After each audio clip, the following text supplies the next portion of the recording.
Welcome back, everybody. Driver53 here, and today we're taking a look at part 2 of when lime affects your yield. And what we mean is, if you don't apply any lime in between your harvests, when does that actually start affecting your yield? And we saw in the last video that right off the bat, at the very first harvest, you are going to start seeing a drop. And it's not a big drop, but it is a drop. So that means that you're going to need to apply lime every single time. But what if you don't?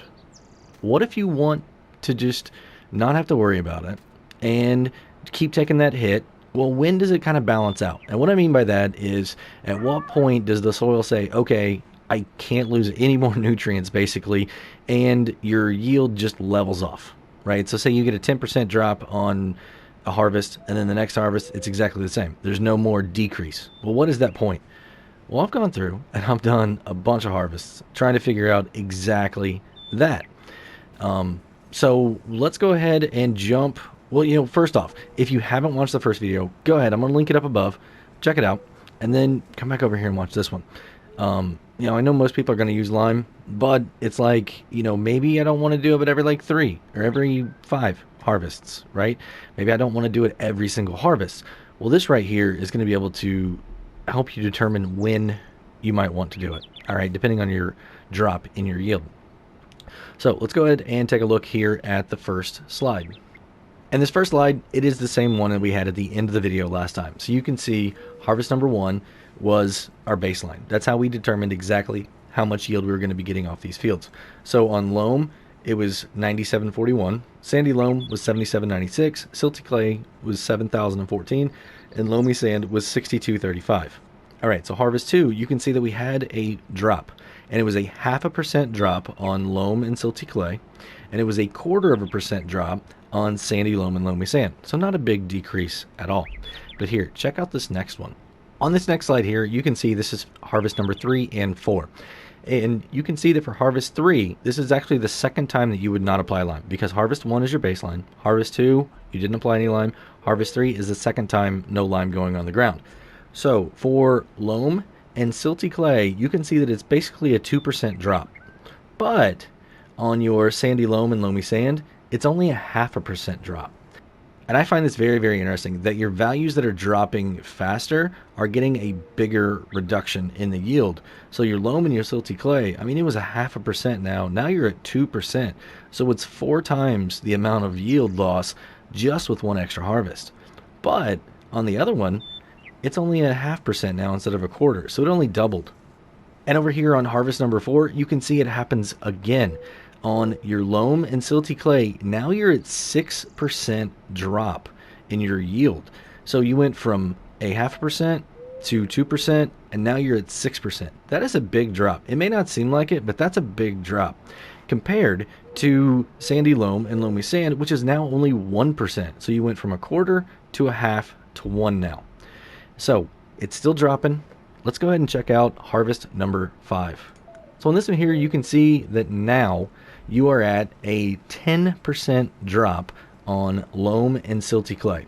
So from 6 to 10, it's not quite exponential as kind of what I was expecting on, from looking at the other values on how much it increased every single time, but it's still quite the drop. But on your sandy loam and loamy sand, you're only at 2% now.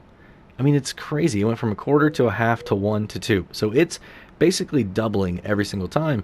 But the other one, your loam and silty clay, are not. They're not doubling at all, which is what I find very interesting. We were at a 0.5%, so it should have went to 1, but it went straight to 2, and then it went to 6, and then it went to 10. So it's not quite the exponential decrease that you would see with the other ones. So really interesting. But what I find really cool about harvest number 6 is that your loam and silty clay actually didn't lose any more on this one.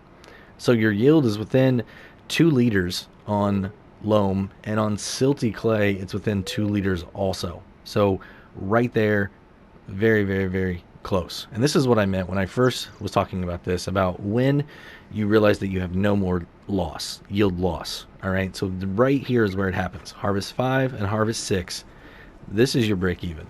So what that means is that if you don't apply any lime from here on out, you're only going to lose 10% of your yield. Is that worth it?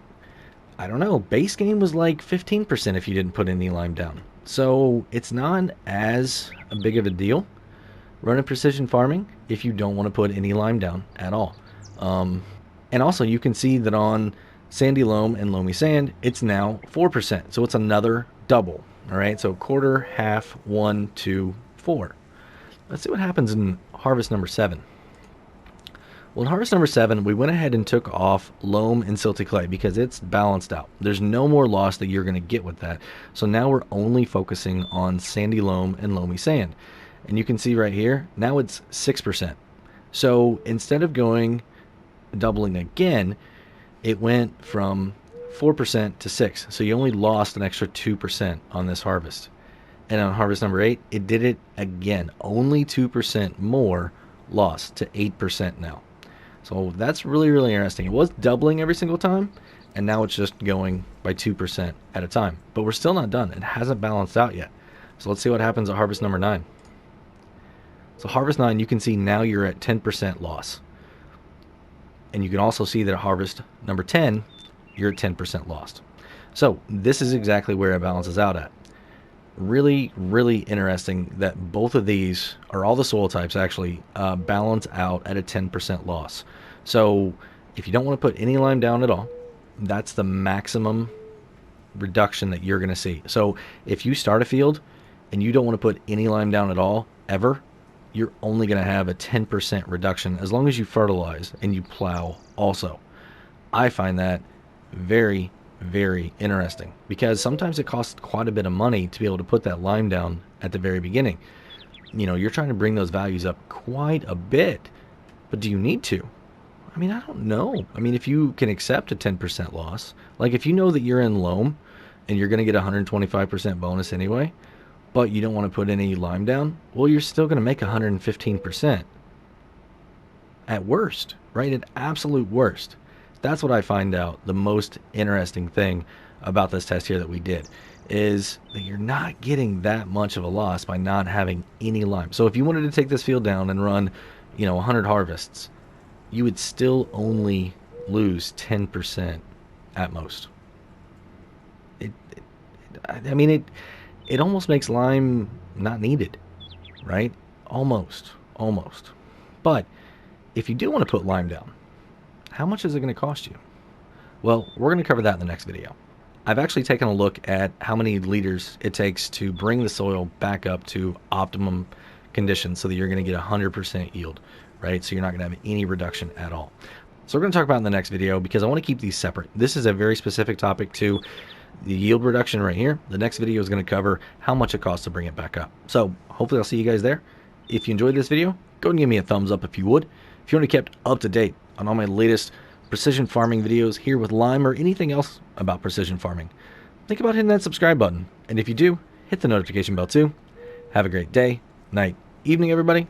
Until next time, this is Driver53 signing off.